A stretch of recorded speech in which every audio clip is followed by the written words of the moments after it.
রাজনৈতিক কর্মী। আমার পরিচয় আমি বাংলাদেশী।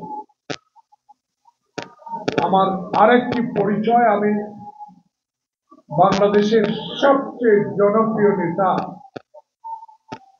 যিনি একটা সামরিক বাহিনীতে চাকরি করতেন, যিনি বাংলাদেশের প্রতি অকৃত্রিম ভালোবাসার কারণে সেদিন সকল ষড়যন্ত্র উপেক্ষা করে 1971 সালে সাহসিকতার সহিত বাংলাদেশে স্বাধীনতা ঘোষণা করেছিলেন সেই শহীদ জিয়ার একজন রাজনৈতিক।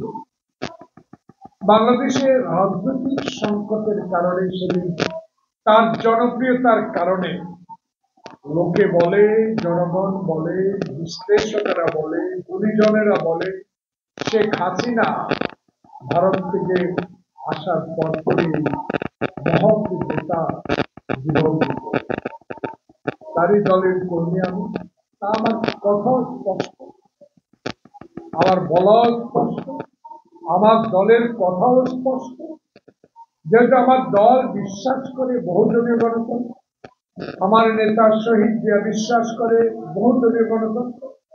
শহীদ জিয়ার পরে যে নেত্রী বাংলাদেশে গণতন্ত্রের হালকে আবার পুনর্জীবিত করার জন্য এরশাদের বিরুদ্ধে আদর্শী নেতৃত্ব দিয়ে বাংলাদেশে গণতন্ত্র পুনরুদ্ধার করেছেন। কথা আছে না এর সাথে ছিলেন, কিন্তু আবার কথাও আছে হাসিনা।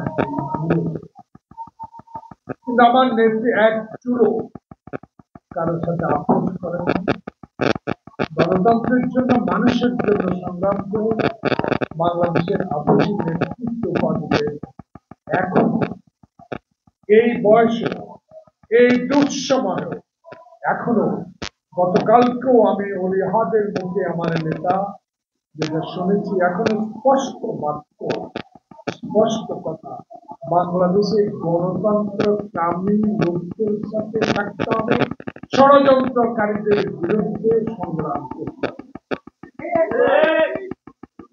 সেই নেত্রীর কর্মী আমি।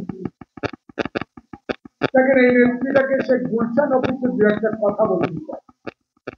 নেট বন্ধ করে দিল, বালুর ট্রাক দিয়ে রাস্তা আটকিয়ে দিল, পানি বন্ধ করে দিল, খাওয়া বন্ধ করে দিল, সমস্ত যোগাযোগ বিচ্ছিন্ন করে দেওয়ার পরও সেদিন বেগম খালেদা জিয়াকে রুখে দিল।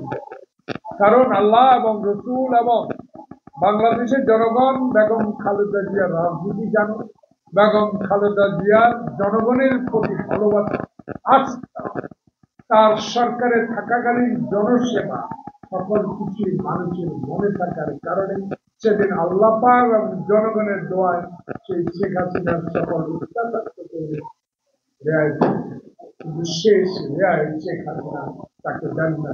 জীবন শেষ করে ফেলার জন্য তাকে একটি অসত্য মিথ্যা মামলায় জড়িয়ে 5 বছর মানবিক দিক থেকে কত কঠিন নিষ্ঠুর মানুষ ছিল শেখ হাসিনা। আবেদন, নিবেদন, আকুতি সমস্ত কিছু সে পাত্তা না দিয়ে বেগম জিয়াকে কারাগারে রেখে মেরে ফেলতে চেয়েছিলেন। তাই আল্লাহ রাখে, আল্লাহ মানুষকে, সেগুলো আল্লাহ পাক আপনার জন্য দিতে আসবে। সে বেঁচে থাকা, বিদেশে চিকিৎসা থেকে বঞ্চিত হোক, মানুষের দোয়া আবার বিদেশে গিয়ে চিকিৎসা। এই কথা বলার একটি দেশের চলমান রাজনৈতিক সংকট খুবই কঠিন।